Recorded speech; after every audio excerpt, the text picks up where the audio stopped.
अस्सलामु अलैकुम वरहमतुल्लाहि वबरकातुहू। प्यारा भाई ऐं भेनरो, आउं तव्हांखे ख़ुशि आमदीद चवां थो।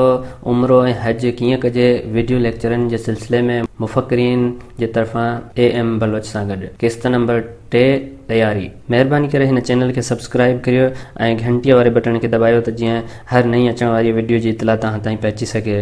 अगरि तव्हां पहिरीं ई सब्सक्राइब कयो आहे त तव्हांजो शुक्रगुज़ार आहियां। अगरि हीअ वीडियो तव्हांखे पसंदि अचे त लाइक वारे बटन खे दबायो, अगरि न पसंदि अचे त डिसलाइक वारे बटन खे दबायो ऐं पंहिंजे ख़्यालनि जो इज़हार कमेंट्स में कयो।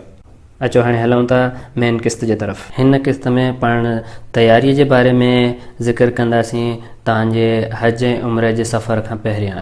तव्हांखे पंहिंजे गुनाहनि जो अज़ालो करणु खपे। अगरि तव्हां कंहिंजी दिलि ॾुखई आहे त उन्हनि खां वञी माफ़ी वठो। अगरि तव्हां ते को कर्ज़ु आहे त उहो अदा करे छॾियो। इन ॻाल्हि जो ख़्यालु रखियो त तव्हां वटि एतिरा माली वसाइल हुजनि जे तव्हां हज जो सफ़र करे सघो ऐं तव्हांजा घर वारा पोइ ते बि ख़ुशहाल ज़िंदगी गुज़ारे रहिया हुजनि। तव्हां हज जे सफ़र ते हुजो। नाइब वली मुंतख़ब करियो। वली छा आहे?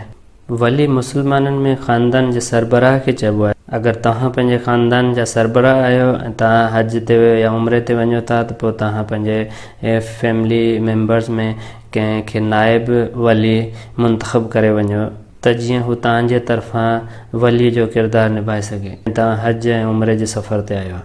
पंहिंजी वसियत ज़रूरु लिखी वञो। इहा तमामु ज़रूरी आहे। असीं उमेद कयूं था त सभु ख़ैरियत सां वापसि अचनि, पर वसियत जो लिखी वञणु सुठो अमल आहे।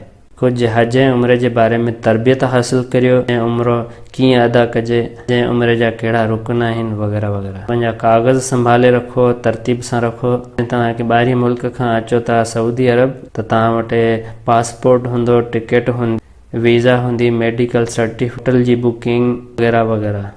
इहे सभु शयूं तव्हां हिकु फाइल वग़ैरह में संभाले रखो। हदी या क़ुर्बानी जो इंतज़ाम करियो। तव्हांजी क़ुर्बानी केरु कंदो? को तव्हांजे घर वारनि मां हिते तव्हांजे मुल्क में कंदो या तव्हां हुते सऊदी अरब में कंदो। जीअं बि तव्हांजी दिलि चए तव्हां अरेंजमेंट करियो। तव्हांजे हज वारे ग्रुप सां राब्ते में रहो। मुमकिन आहे की तव्हां कंहिं न कंहिं ग्रुप जो हिसो हूंदा, जे करे पंहिंजे ग्रुप सां राब्ते में रहो, उन्हनि सां ॻाल्हि ॿोल रखो जीअं तव्हांखे वक़्तनि ब वक़्तनि जेके बि तब्दीलियूं थियनि थियूं उन्हनि जे बारे में ख़बर पइजे ऐं तव्हांजो ग्रुप निकिरंदो वग़ैरह वग़ैरह। पहिरियां खां ई तव्हां पंहिंजे ग्रुप सां कॉन्टेक्ट में हूंदो त तव्हांजे लाइ हज जे दौरान बि उहो वधीक मुफ़ीद साबित थींदो। मोबाइल ऐं चार्जर वग़ैरह संभाले रखो। ऐं तव्हां ट्रेवल मल्टी फंक्शनल प्लग ज़रूरु रखिजो त जीअं तव्हांखे हज जे दौरान मुश्किलात न पेश अचे। कुझु जॻहियुनि ते 3 पिननि वारा स्विच हूंदा आहिनि, किथे 2 पिन वारा, किथे अमेरिकी, यूरोप, UK वग़ैरह जा। हुनजे लाइ तव्हां अहिड़ो ट्रेवल एडाप्टर रखो ऐं उहो तव्हांजे लाइ मददगार साबित थिए। तव्हां पंहिंजी ज़रूरत वारी ख़रीदारी मुकमल करियो। कहिड़ी ख़रीदारी करणु खपे? हिन सफ़र जे लाइ तव्हांखे हिकु थैले जी ज़रूरत पवंदी। तव्हां छा खणी वञो था ऐं छा खणी ईंदो उन ते मुनसर थिए थो, पर हिकु सुठी साइज़ जो बैग तव्हां साथ रखो। तव्हां वापसि ईंदो त तव्हां उतां कुझु शॉपिंग कंदो ऐं तव्हां उते को वॾो बैग ख़रीदियो या हितां खां ई पंहिंजो ख़रीदे वञो। हज जे दौरान उते शयूं महांगियूं हूंदियूं आहिनि, उन जे करे अगरि तव्हां हितां ई हिकु सुठो थैलो वठी पाण सां खणी वञो त सुठी ॻाल्हि आहे। इहो सभु तव्हां ते आहे। मुंहिंजो मशवरो इहो आहे की तव्हां हितां ई पंहिंजो सुठी साइज़ जो थैलो वठी वञो त जीअं तव्हांखे हुते वरी महांगा न पवनि थैला। जीअं त हज जे दौरान शयूं हुते महांगियूं थी वेंदियूं आहिनि मके ऐं मदीने में। तव्हां जूतनि जे लाइ बि थैलो ख़रीदियो।